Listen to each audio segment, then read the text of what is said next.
Mis amados hermanos en Cristo el Señor, recuerden en primer lugar el contexto en el que estamos desde la Sagrada Escritura, específicamente con el Evangelio de San Mateo, que hemos venido estudiando durante todo este año litúrgico, y que cuando iniciamos el capítulo 21 les ubicaba en pensar siempre que estamos en este nivel de confrontación entre las autoridades religiosas de aquel tiempo y Jesús. Buscan siempre una manera para hacerlo caer y cómo acusarlo, como dice el Evangelio de Lucas en el capítulo 11, con sus propias palabras.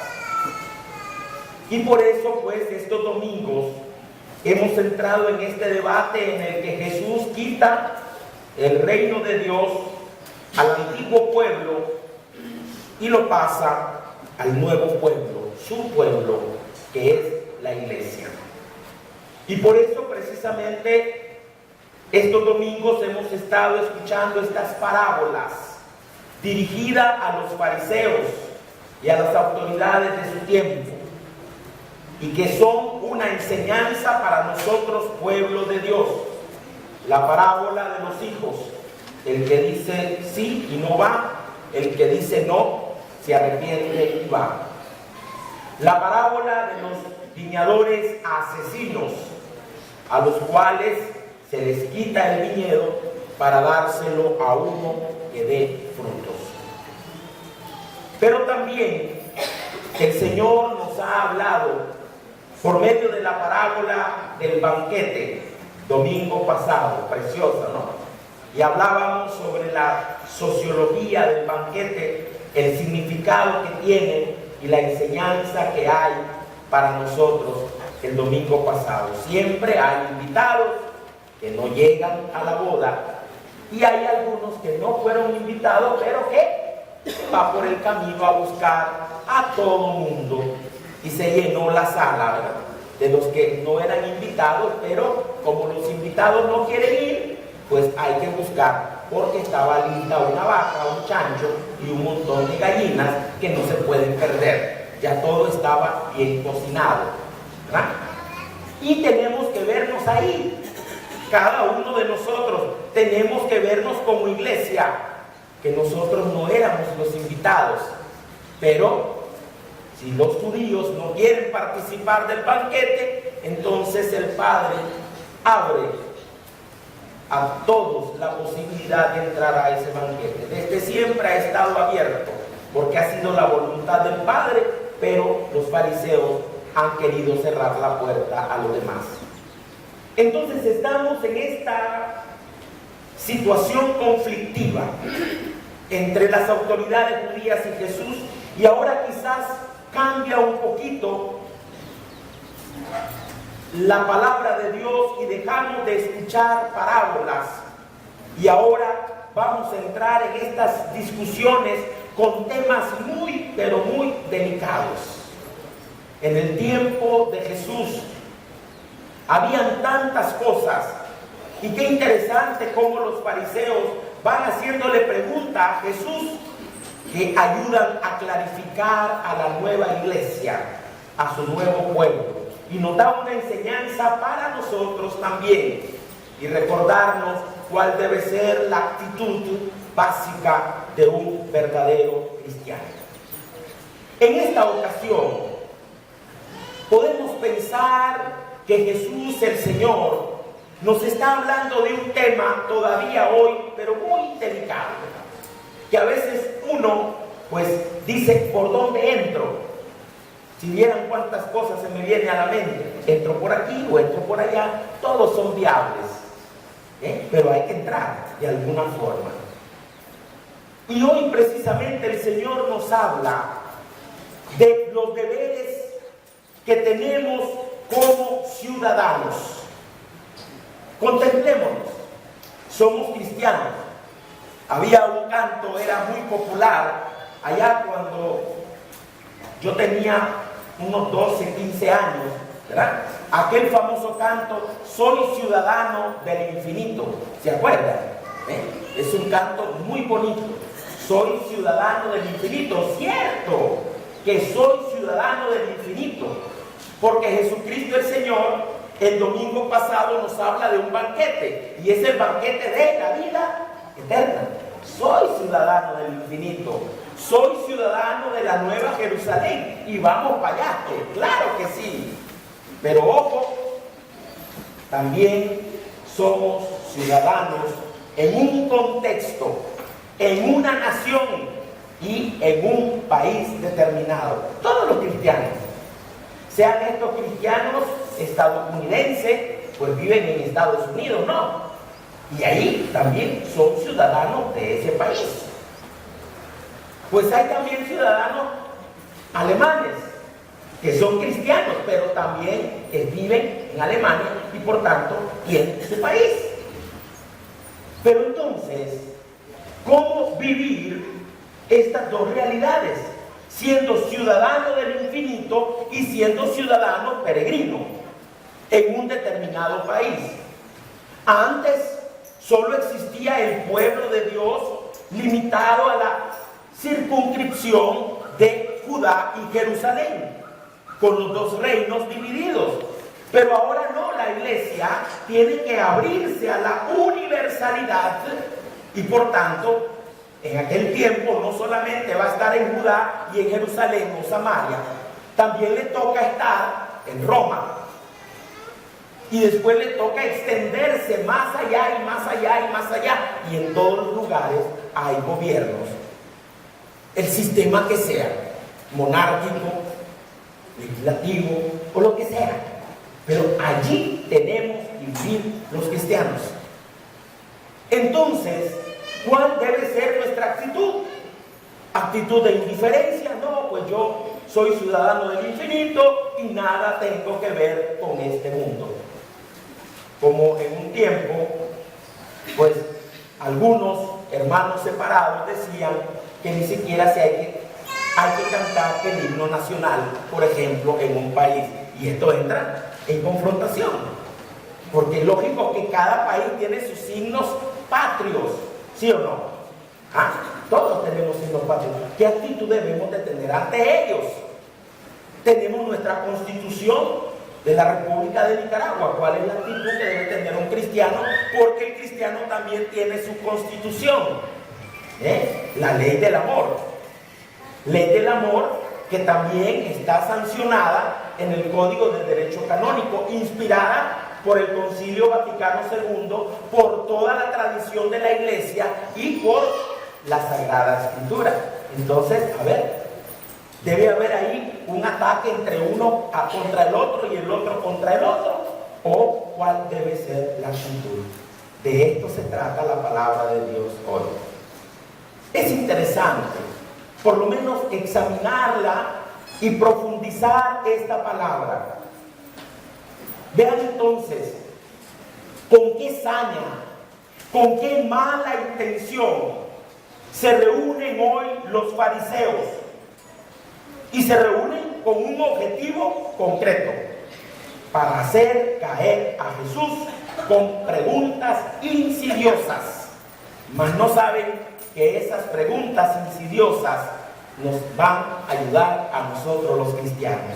Pero tienen esa mala intención porque ellos quieren buscar la forma para acusar a Jesús y poderlo asesinar en la pena de muerte máxima de ese tiempo, la crucifixión.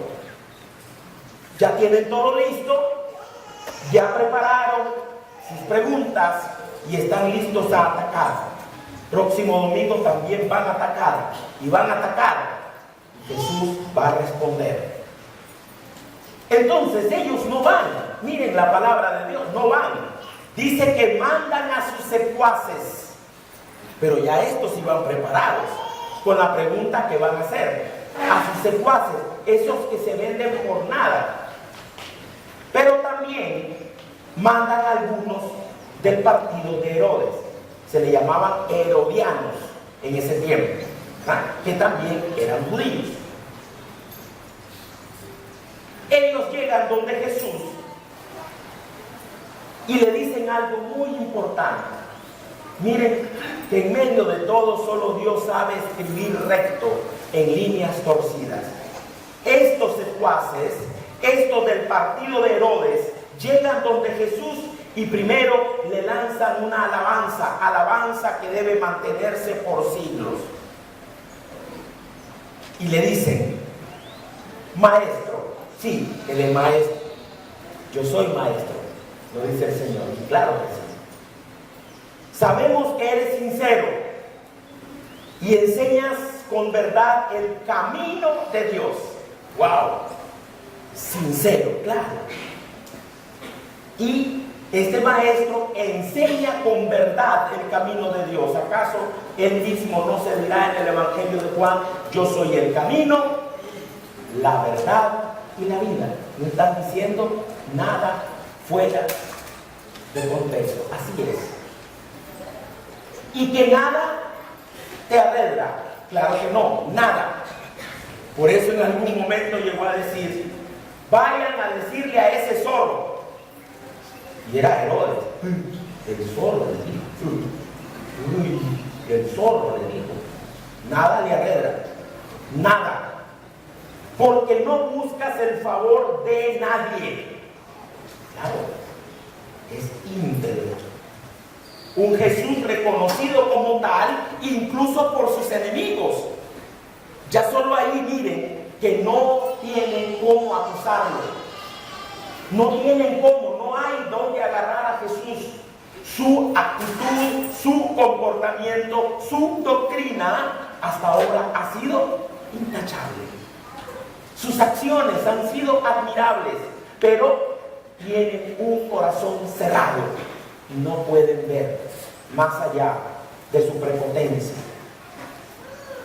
Con todo esto, reconociendo todo esto en Jesús, le lanzan la pregunta: ¿qué piensas?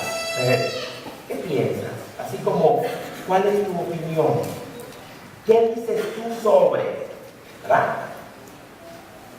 ¿Es lícito o no pagar el tributo al César? Esta es la pregunta. Quizás para nosotros diríamos: pero tanto alboroto, solo para eso. ¿Acaso no vivimos pagando el impuesto nosotros a cada rato? Si compras una Coca-Cola, ahí ven el impuesto. Si te vas al súper, ahí te sale el impuesto. Si te vas a la tienda, te sale el impuesto. Bueno, pero quizás eso no fue fácil. Y ya lo vamos a explicar. Entonces la pregunta es sobre el tributo. ¿Hay que dárselo al César o no? Pues claro que se lo den. Ojo, por favor. Jesús tiene que responder en su contexto en el que está, no en el de nosotros. Y por eso el Señor, en un primer momento, les responde descubriendo su mala intención. Y lo llama hipócritas, porque ve la mala intención con que le preguntan: ¿por qué tratan de sorprenderme?, pregunta Jesús a sus interlocutores.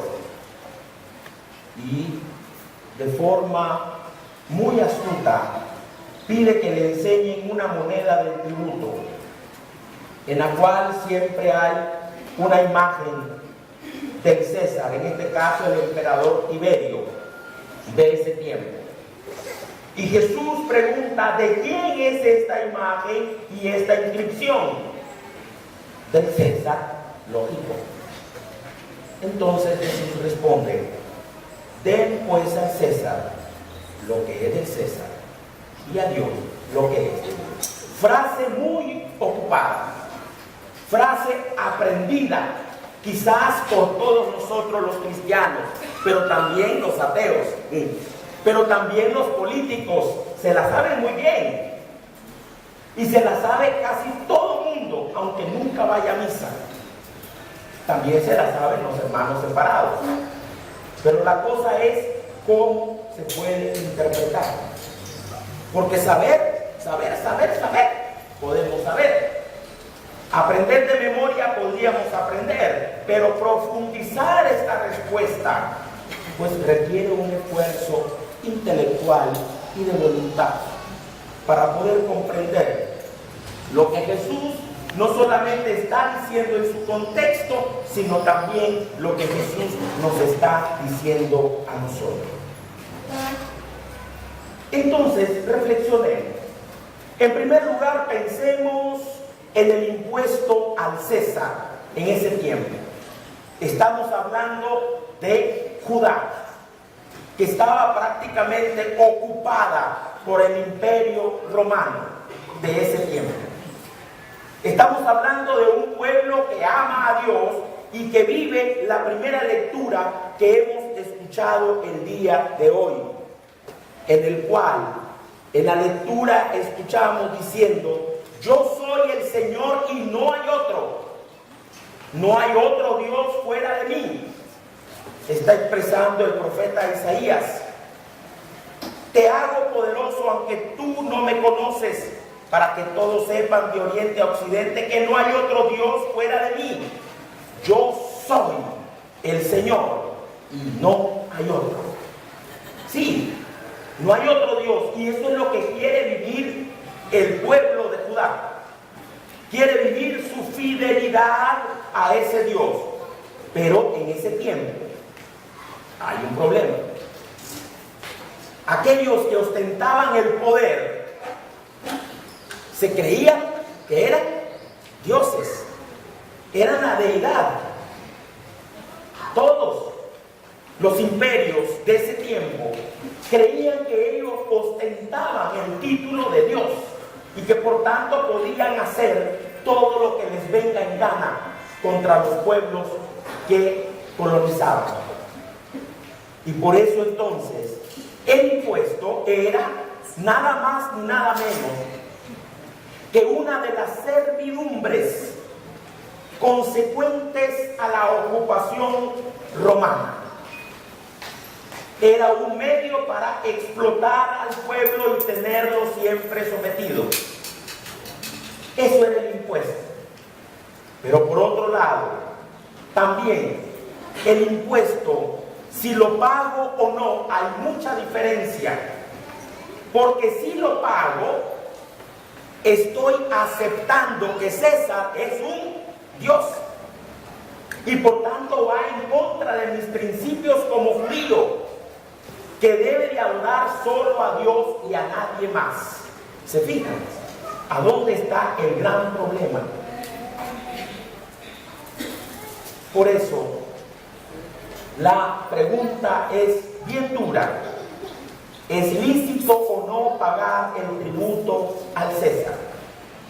Si Jesús responde que no hay que pagarle al César el tributo, entonces ahí están los herodianos para atacarlo inmediatamente, porque está hablando contra la ley y por tanto tiene un juicio penal el que no paga el impuesto.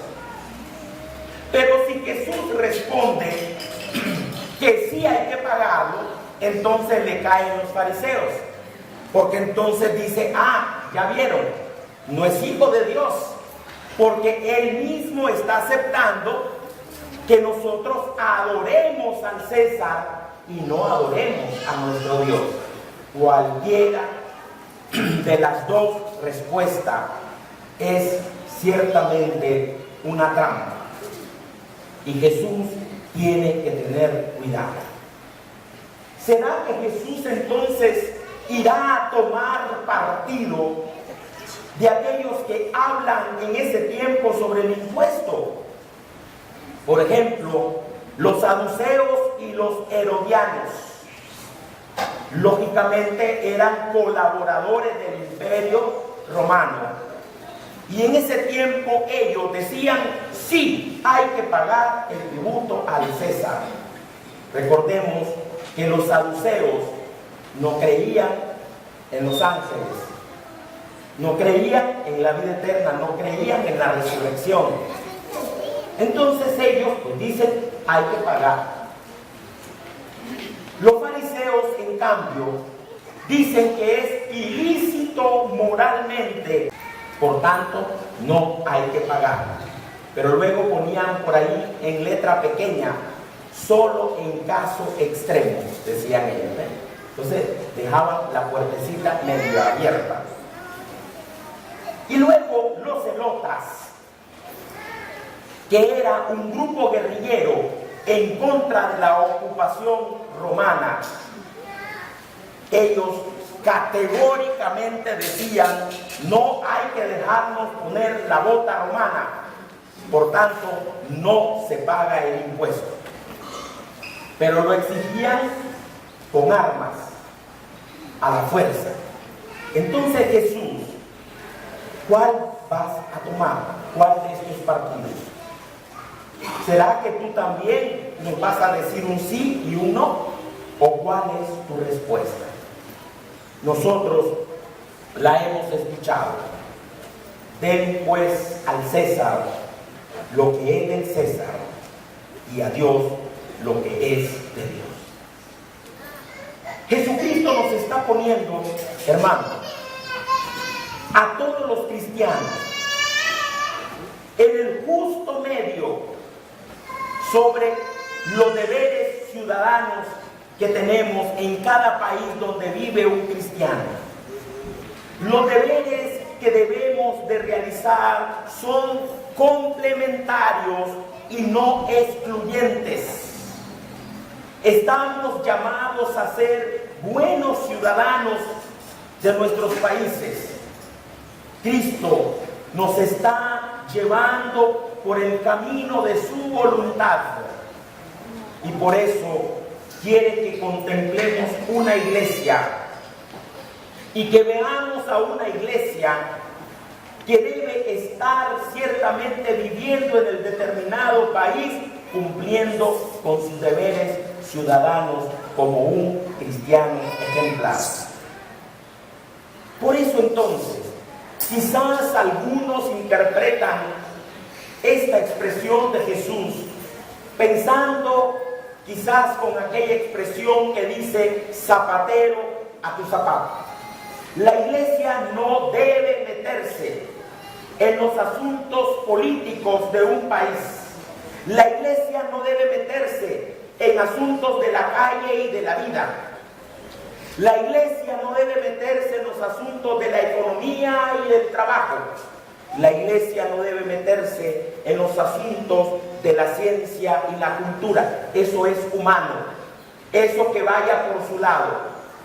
Y no debemos entrar en eso porque somos ciudadanos del infinito. Ojo, si nosotros interpretamos de esta forma lo que hoy Jesús nos ha dicho, entonces, ¿dónde queda la orden de Jesús cuando nos dice: vayan por todo el mundo y prediquen el Evangelio? Ir por todo el mundo es entrar a todas las realidades, realidades políticas, realidades sociales, realidades económicas, realidades culturales. El cristiano debe estar ahí impregnando el Evangelio. Debe estar ahí siendo luz del mundo y sal de la tierra. Por tanto, no podemos aceptar desde ningún punto de vista ese dicho que el zapatero pase a su zapato y la iglesia no debe meterse en estos asuntos. Entonces quiere decir que si un gobierno está pisando al pueblo, la iglesia debe quedarse callada. O entonces quiere decir, si la ciencia nos está invitando al aborto, por ejemplo, ¿acaso la iglesia debe quedarse callada? O quizás si la ciencia va hasta los extremos de dañar la dignidad de la persona, clonando seres humanos, ¿será que la iglesia tiene que guardar silencio? No, no debe guardar silencio, porque ella tiene que estar ahí, presente también en el mundo. Y por supuesto, esta iglesia debe ser obediente también a las autoridades civiles, pero también tiene que estar abierta, tiene que tener esos ojos y esa voz para defender la dignidad de la persona humana. Sí. No podemos ser de esos perros que no ladran, como dice el profeta. La iglesia tiene que estar atenta a todos. Por eso es interesante cómo la Constitución Pastoral Gaudium et Spes sobre la iglesia en el mundo actual del Vaticano II, el 7 de diciembre de 1965, en el número 76, nos dice, hablando de la comunidad política y la iglesia, comunidad política e iglesia. Y nosotros estamos en la comunidad política y estamos en la iglesia. Y ella nos dice, la iglesia no se confunde con la comunidad política por razón de su misión y su competencia, ni está ligada al sistema político alguno. Ambos son independientes y autónomos. Pero aun con esa independencia y autonomía, ambas, la comunidad política y la iglesia, están al servicio de la vocación personal y social del hombre, aunque por diversos títulos. Y tal servicio se prestará con mayor eficacia cuanto más sana y mejor sea la cooperación entre ellas, puesto que las realidades temporales y las espirituales están estrechamente unidas. ¿O acaso podemos separar el alma del cuerpo? ¿Podemos hacer eso? Podemos decir, aquí dejo mi inteligencia y yo me voy por allá. ¿Podemos hacer eso? No. Están estrechamente unidas. Y la iglesia también necesita de medios temporales para cumplir su misión. Continúa Gaudium et Spes diciéndonos, la iglesia no necesita privilegios del poder civil y debe renunciar a los legítimamente adquiridos si constata que puede empañar la pureza de su testimonio. Luego afirma, es de justicia que la iglesia puede predicar su fe con auténtica libertad y emitir su juicio moral sobre materias referentes al orden político cuando lo exijan la defensa de los derechos fundamentales de la persona. Por eso quizás en estas elecciones que se acercan, la iglesia tiene que decirnos algo. Y ahí salen los detractores, ¿verdad? Zapatero a tu zapato. ¿Qué se meten esos sotanudos en las cuestiones políticas? Ella debe tener una palabra. Y aunque esa palabra nos duela o no nos duela, es palabra de la iglesia, que tiene que pronunciarla. Nosotros estuvimos en la reunión del clero y precisamente tocamos el tema, las elecciones municipales en la costa atlántica y las situaciones sociales que vive la costa atlántica. Como clero tenemos que reflexionar y debemos de tener voz cuando hay atropellos a la dignidad de la persona humana. Claro que sí. Debe estar la iglesia presente. Deben estar ustedes también presentes en la comunidad política con responsabilidad. Por eso, mis hermanos, hoy Jesús nos invita a cumplir nuestros deberes ciudadanos. Y por eso concluyo pensando lo siguiente. Jesús nos invita a no sacralizar la autoridad del que manda. El que manda no es Dios, es una persona como tú y como yo. No hay que sacralizar el poder civil, no se puede. Y no pudiendo eso, sí, reconociendo que todos somos humanos, debemos nosotros reconocer el derecho y presentar nuestra obediencia al poder civil donde están los cristianos, porque es un deber cristiano, pero apartando que no se sacralice nunca ninguna autoridad. Jesucristo también nos invita a delimitar el ordenamiento civil, como también la misión y función de la iglesia. ¿En qué, hermanos? En el bien común. Todos estamos para servir, todos estamos para buscar el bien común, y está ese poder delimitado por el bien de la comunidad. Y por otro lado, colocar siempre a Dios primero. Todos, aún la comunidad política, la comunidad o la vivencia cultural, debe estar sometida a Dios primero. Y cuando hay conflictos, cuando hay situaciones de roce, entonces atentos. La iglesia tiene que estar ahí para evitar el totalitarismo, para evitar el abuso de poder, para denunciar aquello que no va en beneficio de todo un pueblo.